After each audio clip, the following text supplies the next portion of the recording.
दोस्तों एक शब्द है जो हमेशा हमें परेशान करता है, उस शब्द का नाम है टैक्स। अब वो पैसा हम जो है कहीं नौकरी करके कमाएं तो भी उस पर टैक्स देना पड़ता है, उसे कहते हैं इनकम टैक्स। इसी तरीके से हम अगर कहीं भी इन्वेस्टमेंट करते हैं, म्यूचुअल फंड्स में, स्टॉक्स में, ईटीएफ्स में, कहीं पर भी हमने इन्वेस्टमेंट करा, उस पर भी हमें टैक्स देना पड़ता है। अब ये क्या टैक्स है, कितना होता है, कैसे देते हैं, समझते हैं इस वीडियो में।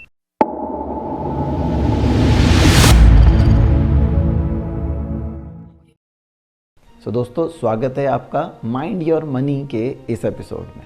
आज के इस एपिसोड में हम जानेंगे सब कुछ कैपिटल गेन टैक्स के बारे में। कैपिटल गेन टैक्स जानने से पहले समझते हैं कैपिटल गेन क्या होता है। उससे पहले भी जानने से पहले समझते हैं कैपिटल क्या होता है। कैपिटल एसेट होता है कोई भी एक आइटम, ऐसा आइटम जो आप इन्वेस्टमेंट के पर्पज़ से या पर्सनल यूज़ के पर्पज़ से रखते हैं, जिसको आप कभी भी कैश में कन्वर्ट करा सकते हैं। अब ये आपके लिए स्टॉक्स हो सकते हैं, म्यूचुअल फंड्स हो सकते हैं, बॉन्ड्स हो सकते हैं, किसान विकास पत्र हो सकते हैं, गोल्ड भी हो सकता है। कोई भी ऐसा इंस्ट्रूमेंट जिसे आप बहुत आसानी से कैश में कन्वर्ट कर सकें, उसे कहते हैं कैपिटल एसेट। अब कैपिटल गेन क्या होता है ये समझते हैं। आपने 100 रुपये में ख़रीदा था, 150 में बेचा, जो आपको प्रॉफिट हुआ 50 रुपये का, ये आपका कैपिटल गेन है। किसी भी कैपिटल एसेट को बेचने पर अगर आपको प्रॉफिट होता है, उसे कहते हैं कैपिटल गेन। हाँ, अगर आपको उस पर लॉस हुआ तो उसको कहते हैं कैपिटल लॉस। अब एक सवाल आता है कि मेरे पापा ने गोल्ड लिया था, वो उन्होंने मुझे दे दिया, तो इस पर भी मुझे क्या टैक्स देना पड़ेगा?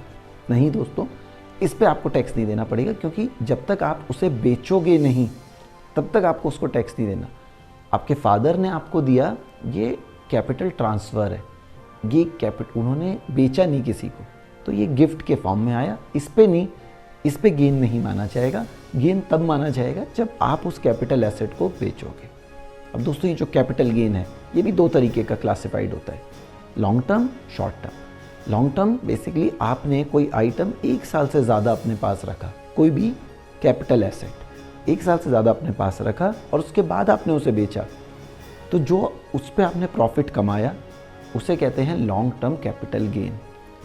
अगर आपने उस आइटम या उस कैपिटल एसेट को 1 साल से पहले बेच दिया तो उसे कहते हैं short term capital gain. Basically अगर आपको मैं समझाऊं, अगर आप स्क्रीन पे देखें, एग्जांपल दिखेगा येस बैंक का। अब येस बैंक आपने ख़रीदा 250 का और 1 साल के अंदर अंदर 360 का बेचा 2018 में, तो ये हुआ आपका short term capital gain. But अगर आपने 1 साल से ज़्यादा रखते तो उसके ऊपर लगता, आपको मिलता long term capital gain. But अब येस बैंक का चार्ट देखिए, इसमें आपको समझ आएगी एक और चीज़ जिसे कहते हैं कैपिटल लॉस। अगर आपने एक कैपिटल एसेट खरीदा जिसको आपने नुकसान में बेचा तो उसे कहते हैं कैपिटल लॉस। अब इसके बाद आता है पॉइंट कैपिटल गेन टैक्स। अब जब आप कैपिटल गेन आपको मिला तो भाई आपको सरकार को तो पैसा देना ही पड़ेगा। शॉर्ट टर्म में यूजुअली आपका कैपिटल गेन टैक्स ज़्यादा होता है, लॉन्ग टर्म में कैपिटल गेन टैक्स कम होता है। ये इसलिए करती हैं सरकारें यूजुअली कि शॉर्ट टर्म में लोग स्पेक्यूलेशन ज़्यादा करते हैं, लॉन्ग टर्म इन्वेस्टिंग में स्पेक्यूलेशन का चांस कम होता है। तो सरकार चाहती है कि आप लॉन्ग टर्म के लिए पैसा इन्वेस्ट करके रखें, इसलिए वो आपको एक बेनिफिट दे रही है कि कम टैक्स पे करना पड़ेगा। तो दोस्तों ये था एक बहुत ही short video capital gain tax के ऊपर। आशा करता हूँ आपको ये एक बेसिक कॉन्सेप्ट समझ आ गया होगा।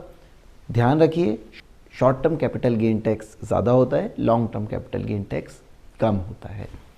तो अगर आप लंबे समय के लिए इन्वेस्टमेंट करना चाह रहे हैं तो 1 साल से कुछ टाइम पहले मत निकालिएगा, 1 साल के बाद निकालेंगे तो आपको टैक्स कम देना पड़ेगा।